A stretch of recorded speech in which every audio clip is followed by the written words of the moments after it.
এই কথাটা আমার অনেক জায়গায় বলা হয় নাই, একটা মনে পড়ছে। অনেকে আমাদের কাছে দোয়া চায়, তো এজন্য একটা কথা আমি দেখেছি নোটে আছে। এমন একটা কথা, এটা হবে আজকের সবচেয়ে স্পেশাল আপনার জন্য, স্পেশাল কথা। যারা সৎ কাজ করেন তাদের জন্য স্পেশাল কথা। যারা দোয়া চান আমাদের কাছে, বড় বড় শেখদের পর্যন্ত হয়তো আপনাদের দোয়া পৌঁছে না, একটু দোয়া আল্লাহর কাছে একটু দোয়া করে দেবে, তাদের জন্য জেনে নেন।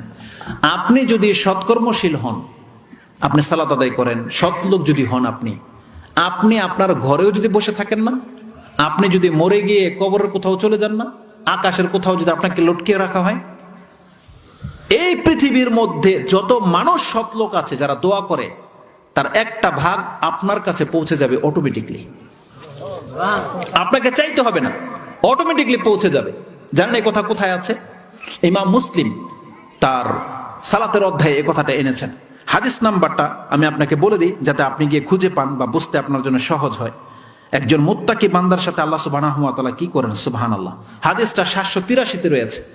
এই হাদিস আপনারা জানেন, কোথায় জানেন? নামাজের মধ্যে যারা আত্তাহিয়াতু পড়েন, এই আত্তাহিয়াতুর মধ্যে কি আছে, কি বলেন আপনি আল্লাহর কাছে? আপনি প্রথম আল্লাহর প্রশংসা করেন, তাই না? আত্তাহিয়াতু লিল্লাহি ওয়াস সালাওয়াতু ওয়াত তাইয়্যিবাত, এগুলো বলেন না? তারপরে দোয়া শুরু হয়, কি হয়? আসসালামু আলাইকা আইয়ুহান নাবিয়্যু ওয়া রাহমাতুল্লাহি ওয়া বারাকাতুহু। প্রথম শান্তির দোয়াটা, বরকতের দোয়াটা কাকে করা হয়? রাসূলকে করা হয়, যেহেতু তার মাধ্যমে আমরা দ্বীন পেয়েছি। আর এটা হলো দোয়া কবুল হওয়ার একটা শর্ত, যে আপনি রাসূল সাল্লাল্লাহু আলাইহি ওয়াসাল্লামের উপরে দুরূদ পড়েন, সালাত পড়েন, তার মানে আপনার দোয়াটা এখন কবুল হওয়ার চান্স আছে। তারপরেই যখন দোয়া করার সুযোগ আসছে, তখন কি বলতেছেন? ওয়াসসালামু আলাইনা ওয়া আলা ইবাদিল্লাহিস সালিহিন। হে আল্লাহ, শান্তি হোক মুহাম্মদ সাল্লাল্লাহু আলাইহি ওয়াসাল্লামের উপরে। তারপরের শান্তিটাই হচ্ছে আল্লাহ আমার উপরে শান্তি হোক এবং ওই সমস্ত ব্যক্তির উপরে শান্তি হোক যারা তোমার সৎকর্মশীল বান্দা। যখন কোনো ব্যক্তি নামাজের মাধ্যমে এই কথাটা বলে যে আসসালামু আলাইনা ওয়া আলা ইবাদিল্লাহিস সালিহিন, আল্লাহ তুমি আমার উপরে শান্তি নাজিল করো এবং ওই সমস্ত বান্দার উপরে যারা তোমার সৎ বান্দা, যারা সৎকর্ম করে, আল্লাহ তাদের উপরে সালাম পৌঁছে দাও। এটা আপনি নামাজে করলেন। আর এই দোয়া আপনি হিংসায় যে আমার জন্য আপনি দোয়া করবেন না, এটাও হবে না, কারণ এই দোয়া না করলে আপনার নামাজই হবে না। জানেন তো, আত্তাহিয়াতু না পড়লে আপনার নামাজ হবে? তাহলে আপনার নামাজই হবে না। আল্লাহ আপনাকে বাধ্য করে দিয়েছে, আপনি সৎকর্মশীলদের জন্য দোয়া আপনাকে করতেই হবে, নামাজে আপনি বাধ্য। রেজাল্ট কি? রাসূলুল্লাহ সাল্লাল্লাহু আলাইহি সাল্লাম বলছেন, যখন কোনো ব্যক্তি নামাজে এই কথাটা বলে, পৃথিবীতে আকাশে হোক জমিনে হোক, যেই জায়গায় আল্লাহর সৎকর্মশীল বান্দারা আছে, প্রথম আকাশে ফেরেশতারা আছে, এই জমিনে আমরা আছি, কোথায় কোন সৎলোক আছে কেউ জানে না, তাই না?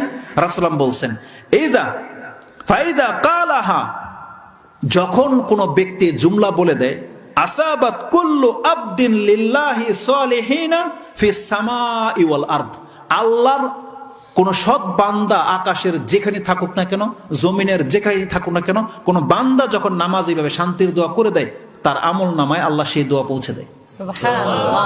আসাবাত, সে পেয়ে যায় সেই দোয়া।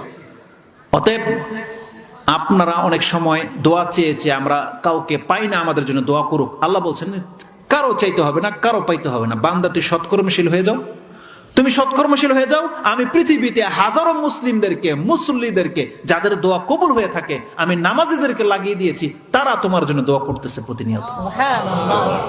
এটা হলো কাদের জন্য? ইবাদাল্লাহি সালিহিন, সৎকর্মশীল হইতে হবে।